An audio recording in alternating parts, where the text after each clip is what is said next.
प्यारे दोस्तों नमस्ते। आइए हम सुनते हैं भोलेनाथ की एक और अनोखी कहानी अच्छी लगी तो कहानी को लाइक शेयर कमेंट और अपने यूट्यूब चैनल को सब्सक्राइब करें।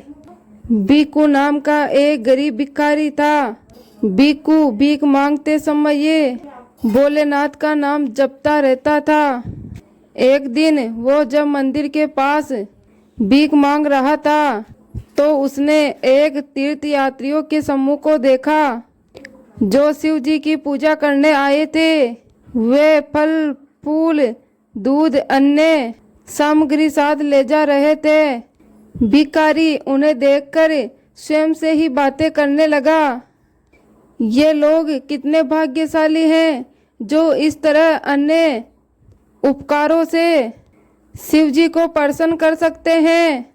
मेरे पास प्रार्थनाओं के अलावा उन्हें कुछ देने के लिए नहीं है, तो वो क्या कभी मुझे आशीर्वाद नहीं देंगे। भिखू के मन में चल रही बातें कैलाश पर्वत पर विराजमान भगवान शंकर और माता पार्वती सुन रहे थे।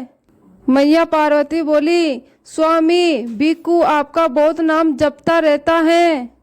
इसी क्षण भी वो यही सोच रहा है कि आपको भेंट में वो कुछ भी नहीं दे सकता, तो आप उसकी प्रार्थना नहीं सुनेंगे। पर ऐसा तो नहीं है। मुझे लगता है आपको अपने भगत की प्रार्थना सुननी ही चाहिए। यह बात सुनकर भोलेनाथ बोले, देवी पार्वती मैं भी यही चाहता हूँ कि मेरा भक्त हमेशा खुश रहे, सुख समृद्ध रहे, लेकिन ये उनके हाथ में है कि वो पूजा का फल ग्रहण करने योग्य है भी या नहीं। माता पार्वती बोली, स्वामी ये तो आपको भिक्खू की परीक्षा लेकर ही देखना होगा।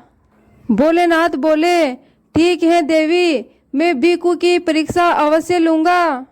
यदि वो उसमें उत्तीर्ण हो गया तो उसे सांसारिक जीवन में किसी भी वस्तु की कमी नहीं रहेगी। भगवान शिव भिक्खू की परीक्षा लेने के लिए भिक्खू के सामने प्रकट हुए।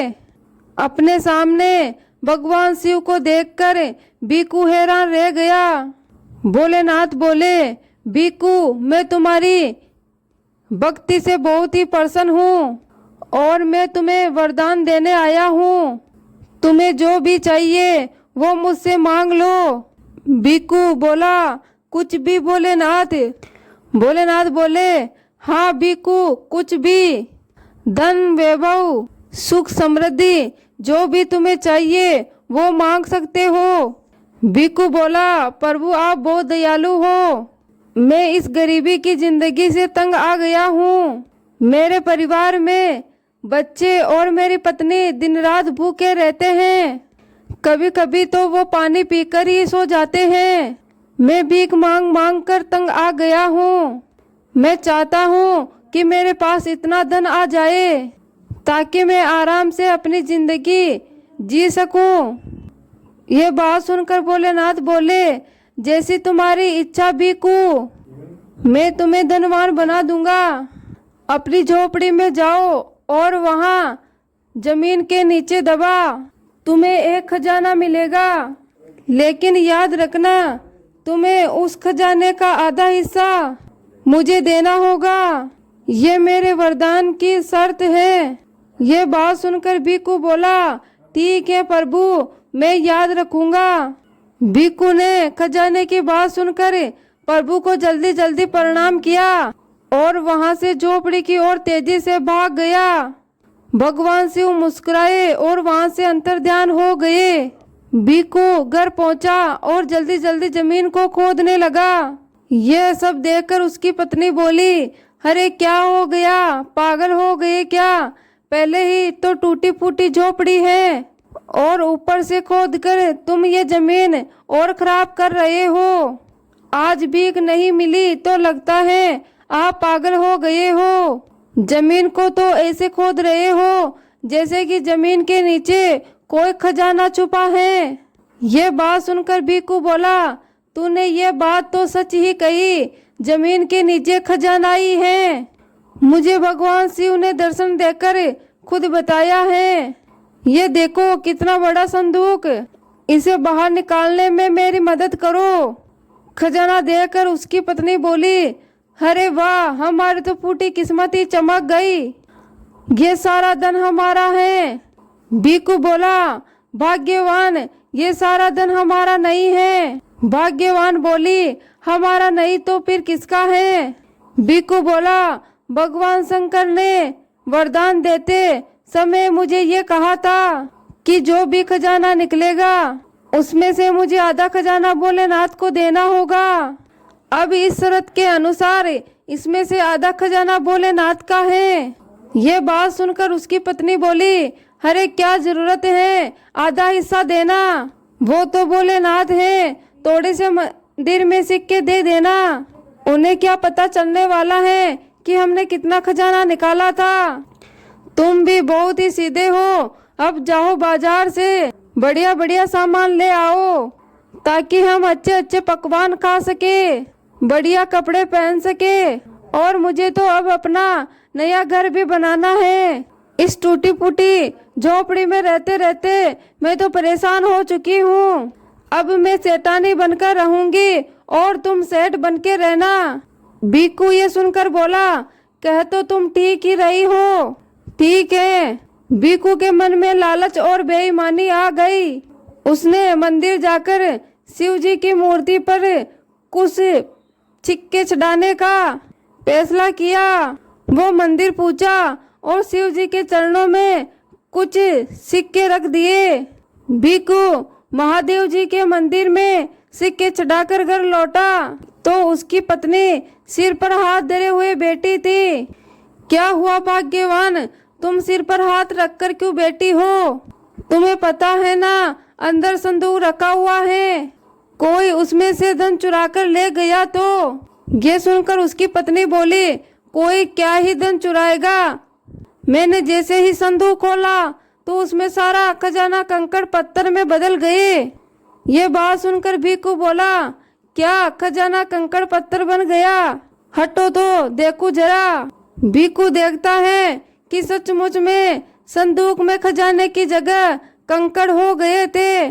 हे महादेव, पहले इतना सारा खजाना दे दिया, और खजाने को देखकर मैंने क्या क्या सपने देख लिए थे, इतनी खुशी दे दी और फिर से वापस खुशी को छीन लिया। मुझसे क्या भूल हुई प्रभु, जो आपने मुझ जैसे गरीब के साथ ऐसा किया। तभी भगवान शिव बीकू के सामने प्रकट होते हैं। भोलेनाथ बोले, बीकू, तूने मेरी शर्त को पूरा नहीं किया।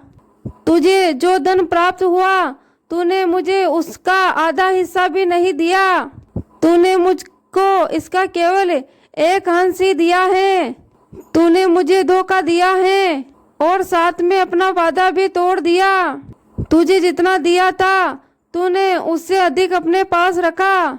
तूने सबसे अच्छे और मूल्यवान सिक्के अपने लिए रख लिए, मुझे सबसे कम और कम मूल्यवान सिक्के दिए। तुम धन के लालच में आकर अपने शर्त से हट गए और तुम्हारे मन में बेईमानी उत्पन्न हो गई, इसीलिए मैंने तुझसे सारा धन वापस ले लिया। ये बात सुनकर बीकू रोता रोता बोला, हे प्रभु, मुझे क्षमा करे, मेरे मन में लालच आ गया था। साथ में बीकू की पत्नी भी रोने लगी, प्रभु, मैंने ही इन्हें ऐसा करने को कहा था। सच तो ये है कि असली गुनहगार मैं हूँ, मुझे क्षमा कर दीजिए प्रभु। मुझे लगा कि आप तो भगवान हैं, आप हमें दिखाई नहीं देंगे, इसलिए हम आपको तोड़ा ही चढ़ा दे तो आप हमें कुछ भी नहीं कहोगे। ये बात सुनकर शिव जी बोले, नहीं, ये तुम्हारा भ्रम है, तुम कब क्या करते हो क्या नहीं करते, इस बात का मुझे सदैव ज्ञान रहता है। बीकू, मैं तो तुम्हारी परीक्षा ले रहा था, अब मैं तुम्हें एक मौका और देता हूँ। अपने खजाने में से आधा भाग तुझे मुझे देना होगा। ये बात सुनकर बीकू बोला, हाँ हाँ प्रभु, मैं आपको अवश्य दूंगा, आप अपना आधा भाग ले लीजिए। शिव जी बोले, बीकू, मेरे रूप में वो खजाना तू गरीब और जरूरतमंद लोगों में बांट देना। वो खजाना मुझ तक पहुंच जाएगा।